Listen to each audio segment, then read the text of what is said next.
మానవుడు ఎంత సంపాదించినా, ఎన్ని ఆస్తులున్నా, ఎంత ధనమున్నా, ఎంత గొప్ప పేరున్నా, మనసులో ఏదో ఒక వెలితి ఉన్నట్లుగానే తన ముఖ కవళికలలో వెల్లడి చేస్తూనే కనబడుతూ ఉంటాడు.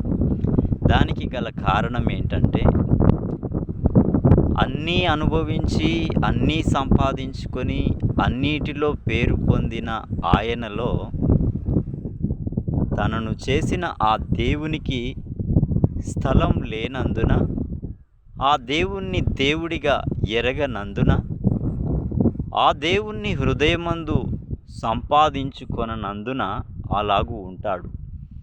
అదే తాను ఆ దేవుణ్ణి కలిగిన వ్యక్తి ఏదున్నా ఏది లేకపోయినా సంతోషంగా, సంతృప్తిగా, సమాధానంగా, నెమ్మదిగా, తృప్తిగా ఉంటాడు. అది నిజముగా నిజం.